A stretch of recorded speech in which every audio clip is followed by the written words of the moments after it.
जय माता दी, जय माँ कामाख्या, जय श्री महाकाल महाराज। माँ भगवती जगत जननी और परम पिता परमात्मा की कृपा से जिनका जन्म मघा नक्षत्र में हुआ हो, आज उनके बारे में हम बहुत ही गहनता से बात करेंगे। मघा नक्षत्र यह स्त्री संज्ञक नक्षत्र कहलाता है। नक्षत्र स्वामी इसका केतु होता है और इसका अंग जो होता है गला होता है। इसके देवता जो होते हैं पितृ होते हैं ना, जिसका जन्म मघा नक्षत्र में होता है उसे पितरों की सेवा ज्यादा से ज्यादा करना चाहिए, तो वह जिंदगी भर सुखी रहता है। वट वृक्ष की सेवा करना चाहिए, वट वृक्ष को लगाना भी चाहिए, बड़ के पेड़ के नीचे दीपक लगाना चाहिए। और इनका एक मंत्र होता है मघा नक्षत्र का, ओम पितृभ्यः स्वधाभ्यः स्वधा नमः, पितामहेभ्यः स्वधाविभ्यः स्वधा नमः, प्रपितामहेभ्यः स्वधाइभ्यः स्वधा नमः, अक्षन्नः पितरो मीमद्दन्त पित्रोति तृप्तः पितरः शुन्ध्वः पितरेभ्यः नमः। ये वैदिक भाषा है, या ये कह लीजिए ये देवताओं की भाषा है। तो ये मघा नक्षत्र का मंत्र है, जिसको बोलने से जो पितृ देवता होते हैं, जो अकाल मृत्यु को प्राप्त हो गए, जिनका जन्म नहीं हुआ है, वो पितृ देवता इस मंत्र को बोलने से आ जाते हैं।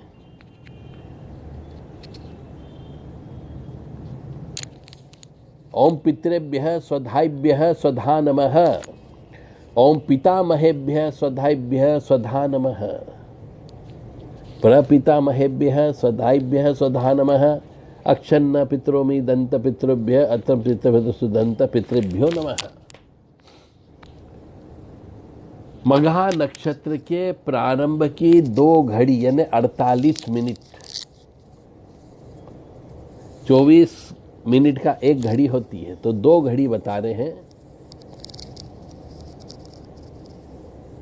विशेष गंडबुल नक्षत्र माना जाता है,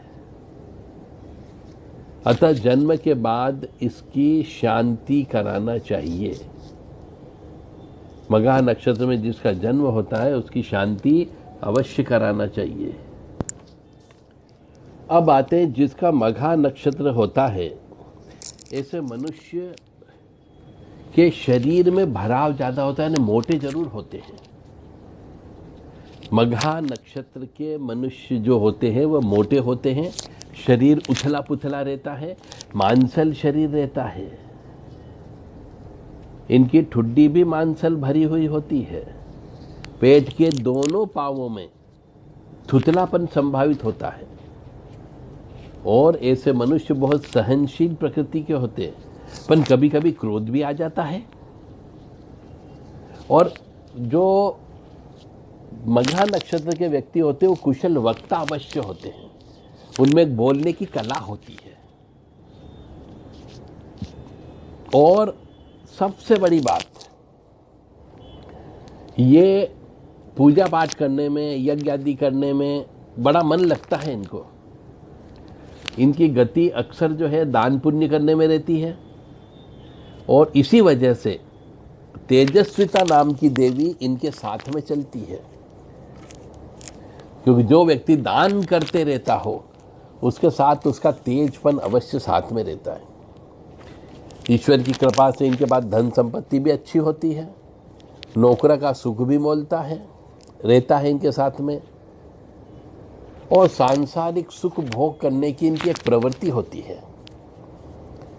मतलब धन, धर्म व काम तीनों पुरुषार्थ इन्हें ईश्वर की कृपा से प्राप्त होते हैं।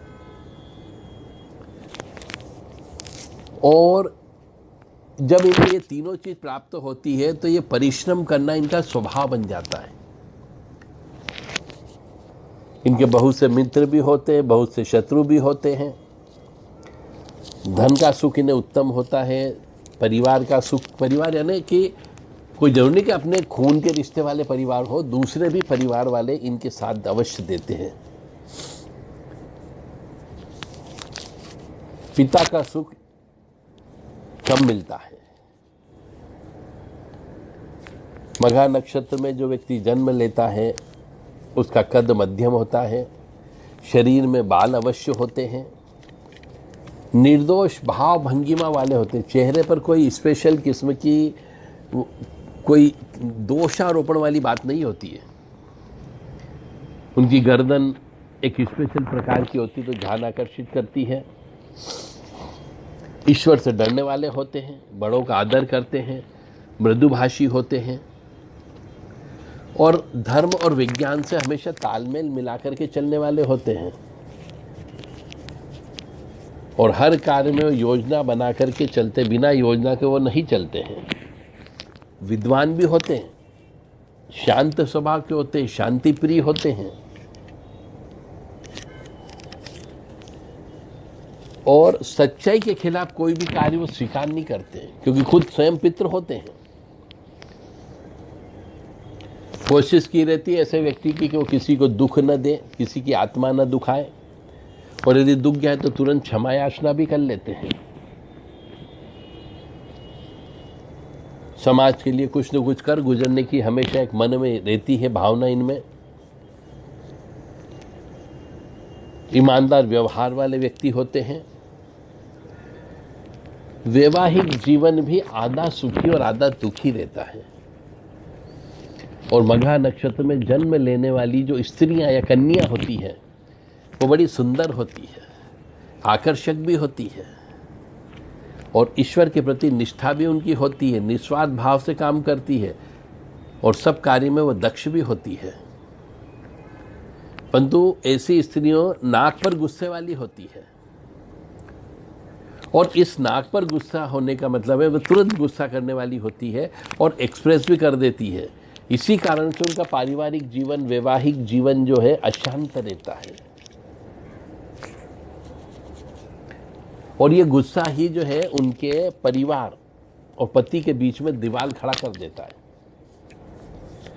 यदि मघा नक्षत्र के प्रथम चरण में यदि है कोई बच्चा पैदा हुआ हो तो पेट पतला रहेगा, क्रोधी स्वभाव का रहेगा, नाक की नोक पर लालिमा रहती है, बड़ा सिर रहता है, शूरवीर होता है, छाती ऊंची उठी हुई होती है। द्वितीय चरण में यदि कोई है तो मस्तक बड़ा ऊंचा होता है, विशाल होता है, तिरछे नैन नक्श होते, लंबी भुजाएं होती है, मोटी नाक होती है। और तृतीय चरण में यदि कोई बालक जन्म लेता है मघा नक्षत्र में तो शरीर में बाल बहुत ज़्यादा होते हैं, आंखें लाल हो सकती है, त्यागशील होता है, ऊंची नाक होती है, चिकना चमकदार शरीर होता है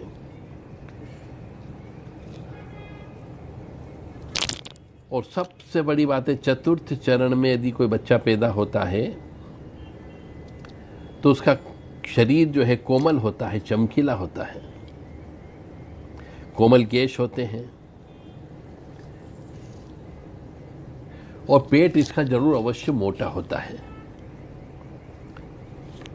और ये सब चीज़ जो आपको बताई जा रही विभिन्न ग्रंथों से लेने के बाद बताई गई है, सब जगह अलग अलग लिखा गया, परंतु उन सब का जो कॉमन मिला वो हमने आपके सामने रखा है। और जो मघा नक्षत्र में पैदा होते हैं स्त्रियों से द्वेष रखने वाले पैदा होते हैं, ये मानकर के आप चलें। स्त्रियां उनके जीवन में कष्ट प्रदान करती है, फिर भी पूरी कुंडली देखने के बाद ही विश्लेषण अच्छे से और किया जा सकता है। तो ये थी मघा नक्षत्र के बारे में जानकारी जो शास्त्रों में दी गई है, परंतु इसके अलावा भी मघा नक्षत्र का रहस्यमय ज्ञान है। क्योंकि मघा नक्षत्र में जो बालक पैदा होता अक्सर उसका सिंह राशि होती है। आप चाहे तो उठा करके देख लीजिए, जिसकी भी सिंह राशि है वह मघा नक्षत्र में पैदा होता है और केतु उसका स्वामी होता है। और मघा नक्षत्र का देवता जैसे मैंने कहा पितृ हैं, तो पितरों की सेवा करना चाहिए तो वो मनुष्य बड़ा प्रसन्न होता, जिंदगी भर सुखी रहेगा। ओम देवताभ्य पितृभ्य महायोगिभ्य एव च नमः स्वधाय स्वाहाय नित्यमेव नमो नमः। और मघा नक्षत्र में 5 तारे माने गए हैं, इसलिए 5 नंबर बड़ा उसके लिए बड़ा प्रिय होता है। राक्षस गण वाले होते हैं और इनके जो बीज कह लीजिए, जन्म नाम कह लीजिए, वो माँ मी मुंह में हो सकते हैं, मध्यम कद के होते हैं, ज़्यादा लंबी हाइट नहीं होती उनकी। और बार बार मैं कह रहा हूं कि मघा नक्षत्र का व्यक्ति प्लानर अच्छा होता है, कोई भी काम करेगा बहुत सुनियोजित तरीके से करता है और उसमें वो सफल भी होता है। जय माता दी।